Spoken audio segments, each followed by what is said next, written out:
Hello and welcome back. I'm Arumba. Thank you for joining me. Let's play some more Imperator, the Rise of the Roman Republic. Alright, so I found a war that makes a lot of sense to me to declare right now. Samnium only has 8 cohorts. They've got plenty of manpower, but their troops are right there in flat plains, and our army is very nearby. So we're going to go ahead and turn on forced march over to there, and depending on what time we arrive, we'll probably get this war started. I do want to do some juggling of units and stuff. First off, I want to embrace social equity to allow Rome to use men and women to serve in office. Again, this is a start of the game setting that you can use, and I just really like it because it makes women actually relevant in the game. So we're going to do that, and then let's go ahead and switch out some of our characters. So no longer need to filter by gender. We've got a 12 martial tribunus. We've got a 11 finesse woman. 10... 9. So we don't have anyone who's like super crazy good, but let's get that 11 finesse character leading the civic advances. For oratory we had 10, that's pretty good. Here we've got 10, and here we've got 9. Let's upgrade to that woman for the religious advances. Then we'll go to this. We get a better censor. I want to get more support for the military if possible. We've got a 9 oratory military faction censor woman lady. So we'll get her in charge instead. More support for the military faction over time. This is our aggressive expansion change raw, which is, it's good to get, but we don't actually have any aggressive expansion right now. This guy's got 12 martial, which is really good for combat. I'd rather have him on the front lines than just giving us an extra 1% discipline versus, say, this woman who's got 10. So let's pull him off of that job, and also, hopefully none of the troops are loyal yet. They're not. Great. Let's get our Publius Sempronius Sophus out of leading troops. Again, the only reason he's leading troops is because I wanted to hold that triumph so that we could have the dictator for, well, theoretically for less tyranny, but we still paid for it. Gaius Junius Bubolcus is crafty, aggressive, and prominent. Cavalry discipline, light cavalry discipline, and enslavement efficiency plus 2%. Yes, I want you to be in charge, sir. This guy's family has a fair bit of wealth, so we've got to make sure his loyalty stays high. Otherwise, he could become problematic. Let's get a secondary leader here. Let's go with mercantile faction, religious faction. Let's go with someone from the civic faction, just so that we have some civic people with some more power. Labinia wants military access. That's fine. We'll wait till April 1st, and then we'll declare our war on you. We're going to make the war goal to take Apulia, Campania, or Lucania. We'll make the war goal... His forts are in this this province, so we'll make it Apulia.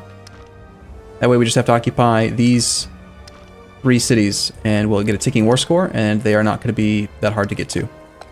So that was the area of Apulia, right? I'm going to confirm. Yeah. Okay, and then we're going to force march our way into there. Let's grab another guy from the civic faction. This time it's a woman. Okay, I'm not really worrying about actions and stuff just yet, because when you can jump on the AI like this, it doesn't matter which action you use, which tactic. But our troops are going to be quite strong.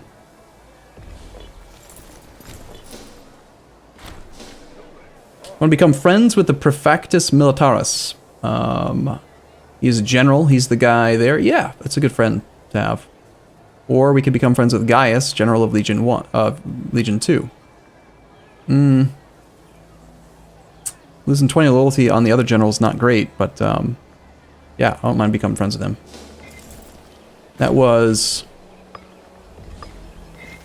this guy. I think we lost some loyalty with him. No? I'm confused. Who was it that we lost loyalty with? Oh shoot, it was the guy that I really cared about. Did I do it backwards? I think I actually chose the wrong one. Whoops.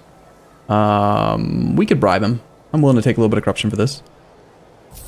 Great thing about republics is that the corruption doesn't really matter too much, because you change rulers so often that doesn't really affect you.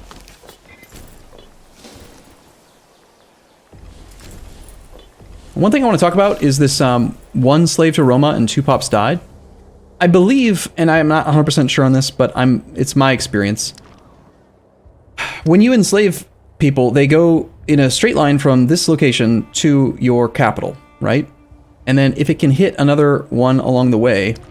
Do we already have roads here? Wow, we start with roads. I didn't realize that. That's awesome. No wonder it's so easy to move around this location. When it says pops died, I don't think they're actually dying. It's not like a percentage of your pops that just don't survive the trip. It's that there's no other capital city that they can hit along the way. Because when you get bigger, they stop dying, and instead they just, you know, go to other cities.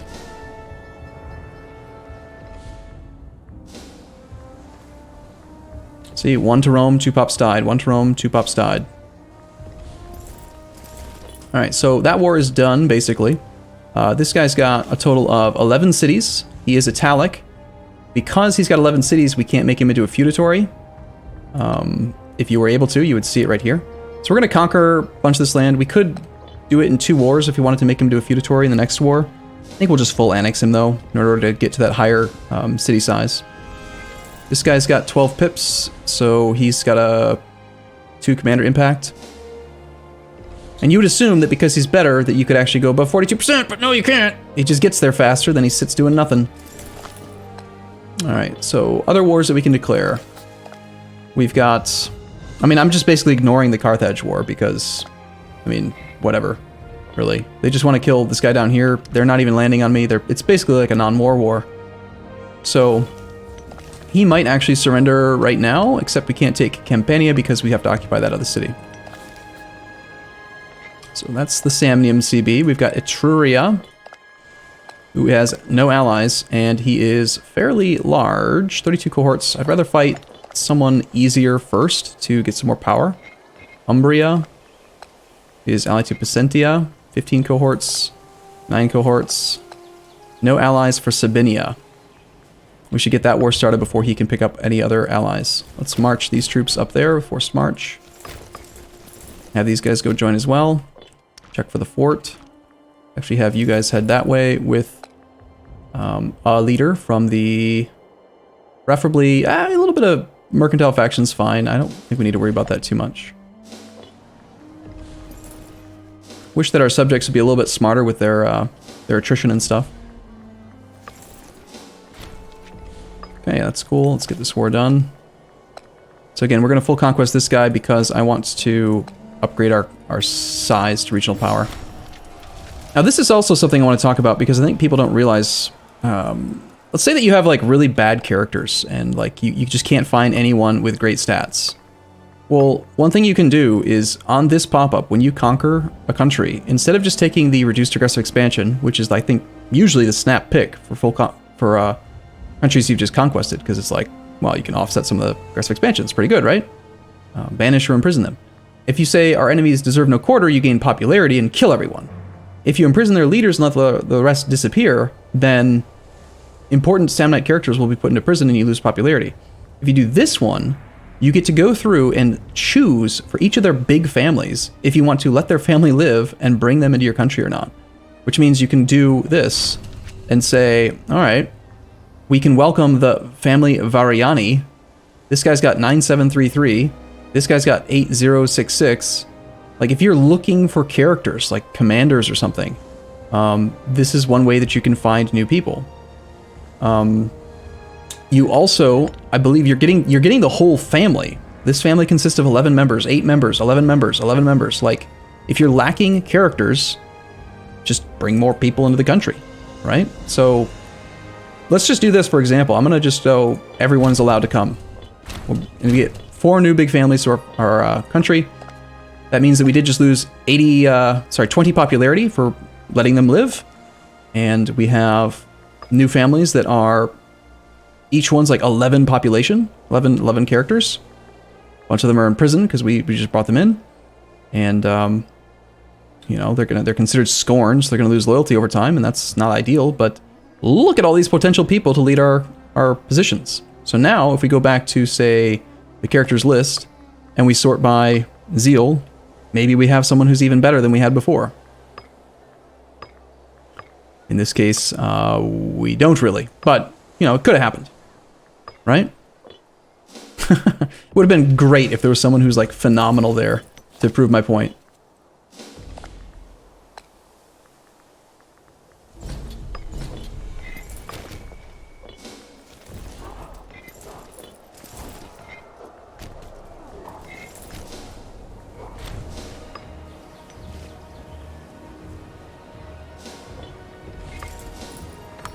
Unused trade route. Unfortunately, it looks like we got to bigger size countries, so we've gained an extra relationship slot.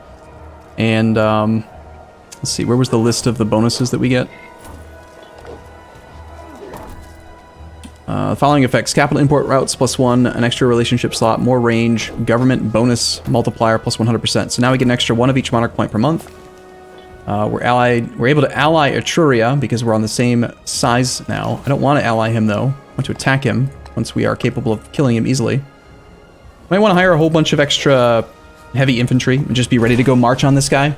He's got a lot of cohorts, but we've got that 20% starting experience bonus on our troops. We've got some kind of ridiculous heavy infantry discipline already. 10%, 10.7 there, plus 10% here. If we get the heavy infantry to be loyal, we'd have another 10. That's like 30% discipline. Here, I want to get some... Freeman happiness gives us more manpower. Slaves are almost always happy anyway. Let's see, I wouldn't mind getting...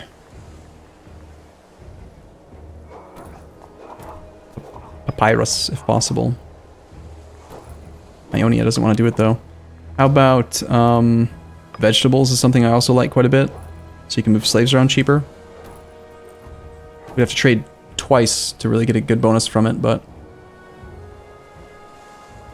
Negative 14 reasons with this guy.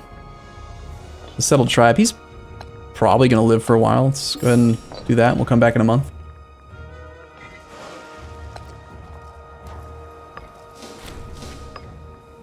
Capturing some enemies.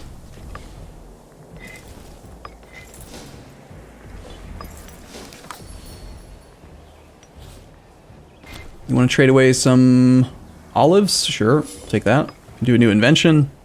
Omen power, fabricate claim cost.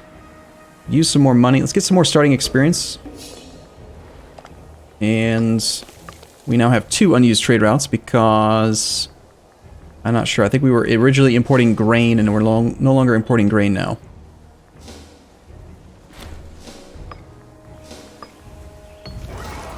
Gods of War. Our High Priest Cornelius Barbatus has suggested an offering to one of the gods to bless us in our ongoing war efforts. Get morale of armies, monthly war exhaustion reduction.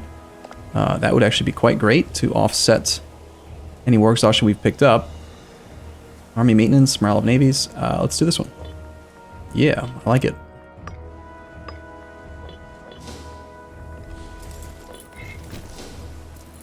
Alright, tactics-wise, shock action's not a bad option.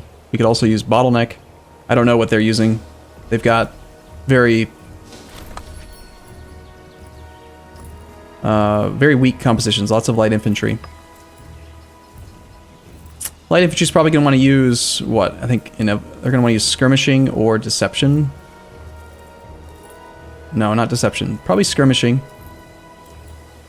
Or maybe envelopment. So wolf, we want to counter... Want to counter the hyena, is it? Yeah, shock action is probably a better option here. Nope, they're using bottleneck. So if they're using turtle, we should maybe start using... I don't want to use skirmishing. Alright, let's just stick with bottleneck then, even though bottleneck's not going to really help us. It will at least prevent us from taking that penalty. This guy wants to import wine, reducing army maintenance. We accept. Okay, yeah, I think I'm going to train some more heavy infantry. Let's go ahead and do another 10 Principes. 4, 5, 6, 7, 8, 9, 10 more. That's going to be pretty expensive to maintain. It's an extra 5 ducats a month in maintenance. Maybe 10 is too many. Let's do, let's just do another 6. Nah, just make it 4, honestly. That's a lot of money.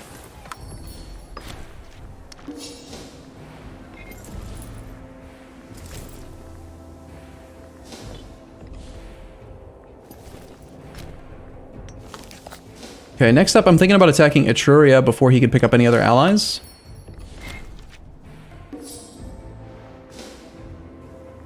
Let's get those heavy infantry out, and then get ready to march.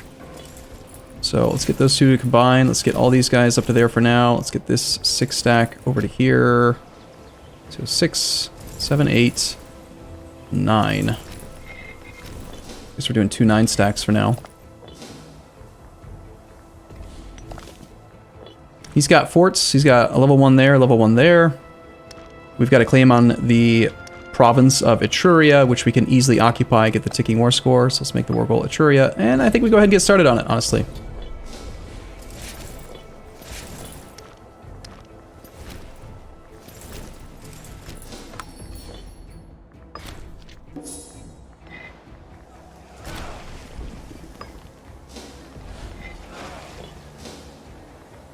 I mean, we're under attack by Carthage, and I'm just continuing to play like it's no big deal, and we're just doing regular wars, you know, because that's basically where we're at.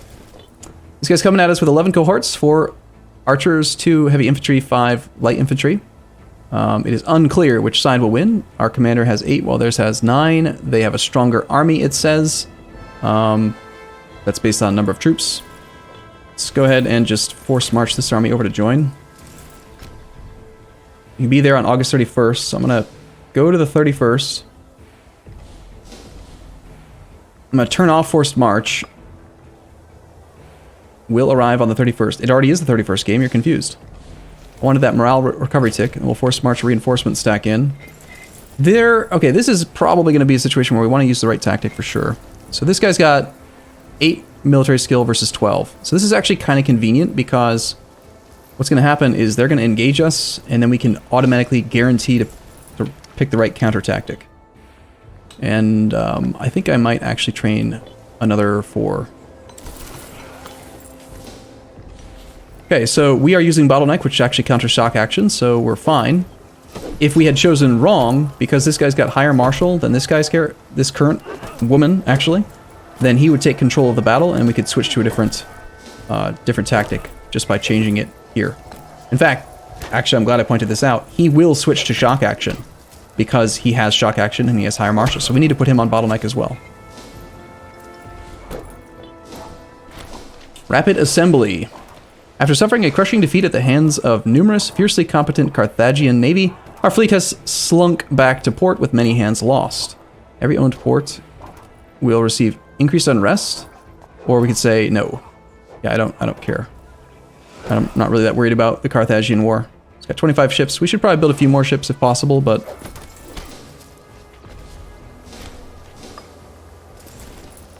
okay, these guys are arriving on the 21st. Let's try to force march out this guy. Arrive on the 24th, 21st. I don't want to make sure we use the right tactic, but he might actually not come here anymore, based on the fact that we're definitely going to win this fight. And I think I'm going to just come. Nah, we'll keep the other woman in charge so we can do tactic swapping.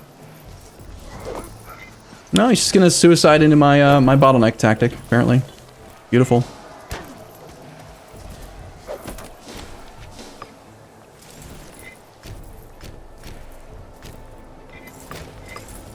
Get force march on, see if we can catch that army. I don't care about the morale recovery tick since we've got them on the run. Want to make sure that they don't get away.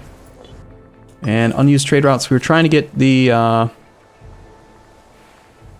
I tried to improve relations with somebody because I wanted vegetables. Why are they not willing to do it still, even though I sent them a gift? Wasn't it like you or something? -2 reasons. Yeah, it was you. You don't like me because gift sent has decayed. Different culture group, bellicose stance. Alright, so our stance is currently bellicose, which reduces the cost to fabricate claims and reduces war score costs. I don't think we actually need this, because we still have a bunch of scripted claims. We could instead just take mercantile stance to get bonus commerce, create trade route cost, opinion of others plus 20. Way, way easier to get military access that way. So I'm going to do that. It's 100 oratory power to change, but that will make it a lot easier to establish the routes that I want. Look at all these options. We can get vegetables, stone, precious metals for citizen happiness. That would actually be pretty useful as well. Our citizens are at 68% happiness, so if we wanted more research, we could make the citizens happy. For now, I want to do... We can get multiple veggies. I want multiple veggies to make it cheaper to move slaves around.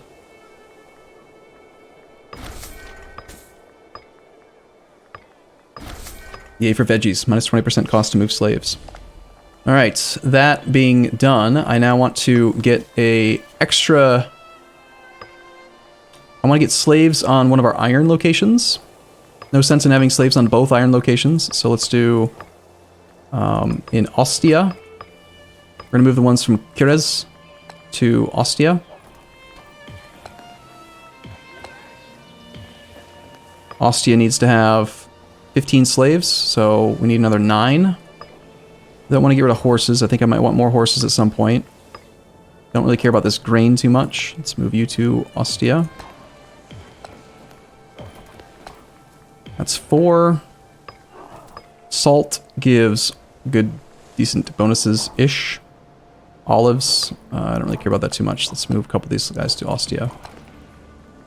Okay, Ostia still needs 4 more slaves, but I'm out of civic power. We can just buy some, but we don't have the money for it, so... That is something I will be doing soon.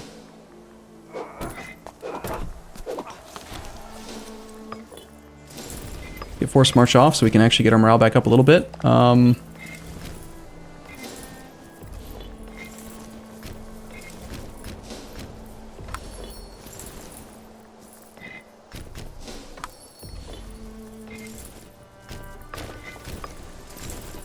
Actually, if we force march, we can go and engage that.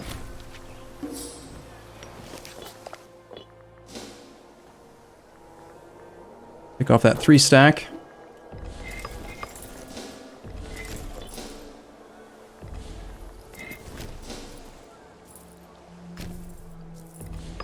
Whee! Here comes our subjects. 44,000 troops. Nice. He's gone on the 27th. They're all going to be there on the 26th. Perfect. So we're not going to get caught here. Let's get these new infantry to head forward. That siege is still not succeeding because reasons.